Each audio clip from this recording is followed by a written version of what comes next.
Segundo ano, como que vocês estão? Hoje eu tô gravando da escola, a Cauane não tá comigo e eu vou falar sobre Física 1, capítulo 17, que é dos não é circuitos elétricos que eu queria escrever. Na verdade, eu queria escrever circuitos residenciais. O que a gente fala em circuito... Não vai dar pra escrever aqui, hein? Vou colocar aqui, ó. O que a gente fala sobre circuitos residenciais? É aonde que tudo que nós aprendemos em circuitos elétricos, em eletrodinâmica, em associação de resistores, todo aquele paranauê começa a fazer sentido. Porque eu viro para vocês que fala assim, segundo ano, tudo que a gente aprendeu, tudo isso que a gente só colocava no papel através de números, fórmulas e símbolos, tá a todo momento rodeando a gente, tá na nossa casa. Os circuitos residenciais, que são compostos de tomada, resistores, lâmpadas, isso tudo é o que a gente estudou. E eu vou mostrar para vocês como isso está presente na nossa vida, como isso está presente na nossa casa. É uma matéria teórica e quando se trata de física, eu amo matérias teóricas, eu amo essas matérias onde que tudo começa a fazer sentido pra gente. Eu quero que você fique com a apostila de vocês, que eu vou orientar vocês qual página vocês olhem, quais figuras vocês olhem, correto? A primeira coisa que a gente vai falar é sobre iluminação e tomadas, correto? O que eu preciso saber sobre o que eu quero ter em uma casa? A primeira coisa que quando você tá no seu quarto, tá na sua sala, ou quando você vai comprar alguma casa ali, se ela é bonita, se você gostou da parede, do tamanho, entre outras coisas, o que te faz se sentir bem em uma casa, em um espaço? É a iluminação. Você quer que esse lugar seja iluminado, então você precisa saber quantas lâmpadas eu preciso ter. Aqui nessa sala de aula, por exemplo, tem um jogo de 4 lâmpadas fluorescentes, mas se ela fosse bem maior e eu tivesse só essas 4 lâmpadas fluorescentes, esse vídeo estaria tão perfeito como agora? Não. E se nessa sala desse mesmo tamanho tivesse uma única só lâmpada, estaria claro como está agora? Não, não estaria. Mas aqui, que é a sala do Jardim 3, eu tenho 2 janelas laterais que deixam essa sala iluminada, correto? Mas não é esse o caso, eu quero falar para vocês. Olha só o que está escrito aqui nesse primeiro parágrafo. Na segunda parte dele, em cômodos ou dependências com área igual ou superior a 6 metros quadrados, a gente tem que ter uma carga mínima de 100 volt-ampere. Essa denominação é nova. Acrescida de 60 volt-ampere para cada 4 metros inteiros. Quem que sabe muito bem disso? É um eletricista, é um arquiteto, é um engenheiro, é um pedreiro que constrói casas. Ele olha para um espaço de uma casa assim, aqui tem 14 metros quadrados, então eu preciso ter uma lâmpada que forneça aqui 100 volt-ampere, porque ela tem 6 metros, mas também eu vou ter aqui mais 8 metros quadrados, então eu vou ter que, além desses 100 volt-ampere, eu vou precisar de mais 120, que é 60 para cada metro quadrado que vai vir. Um engenheiro, um arquiteto, um eletricista, ele sabe muito bem disso, correto? Outra coisa que a gente também, que a questão ela está te falando, 100 volt-ampere equivale a 100 watts e de uma lâmpada incandescente, que equivale mais ou menos assim 20 watts de uma lâmpada fluorescente ou 20 watts de uma lâmpada de LED. Ou seja, cara, numa sala de 100 metros quadrados, numa sala de 6 metros quadrados, uma lâmpada incandescente é maneiro pra mim, ou uma lâmpada fluorescente também. Mas se eu tiver uma lâmpada de LED, uma só não vai ser suficiente, eu vou precisar de 5, porque uma lâmpada de LED ela só me oferece 25 watts, eu preciso de 100, correto? Vocês podem começar a fazer esse exercício mental aí na sua casa. Vê quantos metros quadrados tem a sua sala, pergunta ao seu pai, pai, quantos metros quadrados tem essa sala? Geralmente as salas, elas geralmente têm só 12 metros quadrados. Você vai ver que ela tem uma lâmpada ou 2 lâmpadas incandescentes ou uma grande, correto? Aí, a gente já vai direto para tomar. Tem um quadro muito bom aqui na página 222 que ele fala assim pra gente, ó, é como se tivesse uma casa, ele fala pra gente quantos metros tem uma casa e quantos watts eu preciso se for uma lâmpada incandescente ou se for uma lâmpada fluorescente. Vocês são inteligentes, vocês vão sim conseguir ler esse quadro. E a segunda coisa que a gente vai passar agora é a tomada. Eu preciso de ter tomada no meu quarto. É muito inconveniente eu estar, por exemplo, num quarto para 4 pessoas, correto? Por exemplo, dorme eu e mais os meus 3 irmãos no quarto e só ter uma tomada, correto? Um quarto pequeno, uma cozinha, ter uma tomada só. Se você não pode ligar o micro-ondas e o liquidificador ao mesmo tempo, ou é só a geladeira que fica ligado, para você esquentar uma coisa no micro-ondas você tem que desligar a geladeira. Vou falar de novo, um arquiteto sabe muito bem disso.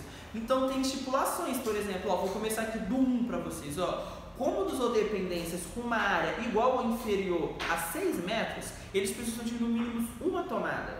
Varandas tem que ter pelo menos uma tomada. Salas e dormitórios ou dependências com mais de 6 metros quadrados tem que ter um ponto de tomada para cada 5 metros de fração de perímetro. Ou seja, tem uma tomada aqui, por exemplo.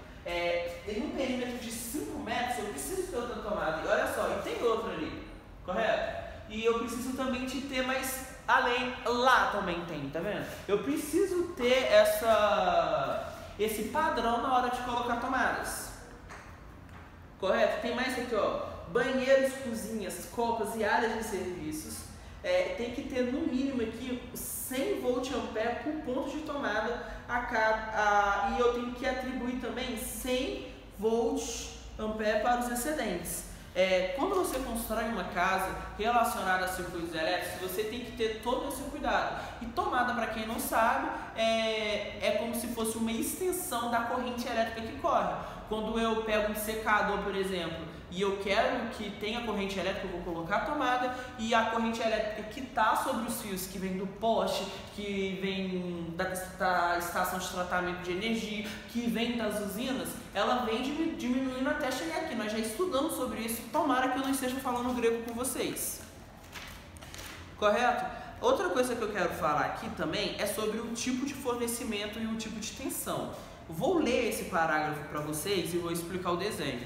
Estou na página 223. Ela fala o seguinte: para que o circuito de uma residência funcione perfeitamente, as ligações externas são tão importantes quanto as externas. Agora a gente está falando sobre o quê? Sobre o poste. Sobre lá onde que você pega a energia que vem da rua, distribuída para os pais e traz ela para dentro da sua casa. Em geral, essas ligações são conhecidas como 127 volts ou 220 volts. Porém, existem outras. A ligação entre o poste e a residência ela pode ser feita de 3 formas, presta atenção. Ela pode ser feita da forma monofásica, bifásica ou trifásica. A monofásica ela é o seguinte, ela é feita por 2 fios e uma fase e um neutro. Olha só para você ver o desenho aí do lado. São 2 fases, eu tenho são 2 fios, perdão. Uma é uma fase, é onde que vem a eletricidade, e o outro é neutro, correto? E ela vai dar pra gente uma tensão de 127 volts. Quando eu tenho uma tensão bifásica, e ela é a mais recomendada em casa, geralmente são só casas grandes que tem esse fornecimento bifásico, mas ele é muito recomendado porque ele economiza muita energia. Ele é feito por 3 fios, 2 fases e um neutro. Ela pode ter uma tensão ou de 127 volts ou de 220 volts. E um fornecimento trifásico que só vai ter na sua casa se você morar numa casa muito grande ou se for um prédio, se for um edifício, entendeu? Como a escola aqui. Ela é feita a 4 fios, presta atenção, e um é neutro. Olha só para você ver que sempre o neutro é o laranjado, exceto no monofásico. Aí a gente fala assim, para fazer a ligação em uma residência, a gente tem que verificar qual é a potência que ela demanda. Por exemplo, a casa onde eu moro, ela tem 2 quartos, sala, cozinha, banheiro. Eu só preciso, um monofásico é legal para mim. Mas a casa da minha mãe, lá em Belo Horizonte, ela tem 3 quartos, correto? Ela é uma casa grande, então ela precisa ser uma ligação bifásica, porque ela não vai conseguir ligar, por exemplo, geladeira, forno e tomar banho ao mesmo tempo. Não consegue fazer isso quando eu tenho uma ligação bifásica, como acontece na bifásica, eu consigo. Agora você imagina um prédio de 12 andares, 6 horas da tarde, quando todo mundo está chegando em casa, ter uma distribuição bifásica e você ter os 24 apartamentos, cada um com 2 banheiros, 48 chuveiros funcionando em uma distribuição bifásica. Não dá conta, ele não aguenta. Então é por isso que se adquire a ligação trifásica. Qual é o nível de conhecimento que eu, professor Pedro Henrique, quero que você tenha quanto a isso? Eu quero que você tenha um discernimento suficiente para identificar quando uma casa vai precisar de um fornecimento bifásico, monofásico ou trifásico. Eu preciso disso muito bem. Correto? Quadro de distribuição. Toda casa tem um quadro de distribuição. O quadro, estou lendo, gente, primeiro parágrafo do módulo é o 224. O quadro de distribuição é o centro de distribuição de toda a instalação elétrica e de uma resistência, pois ela vai receber os condutores que vêm para o medidor e neles se encontram os dispositivos para proteção, que são os disjuntores, na verdade, que é o que eu já falei para você. Para que serve o disjuntor? Disjuntor é para quando o negócio, a casa for se der merda, o disjuntor entra em ação e desliga e não deixa a sua casa pegar fogo. Para alimentar as lâmpadas e os pontos e os outros aparelhos elétricos. Deixa eu explicar aqui para vocês.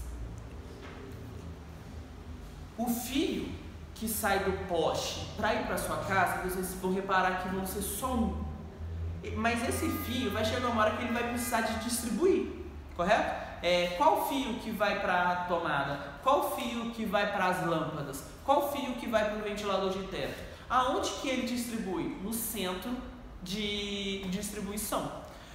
Porque você imagina se cai um raio na sua casa e você não tem um centro de distribuição, você vai queimar todos os seus aparelhos elétricos.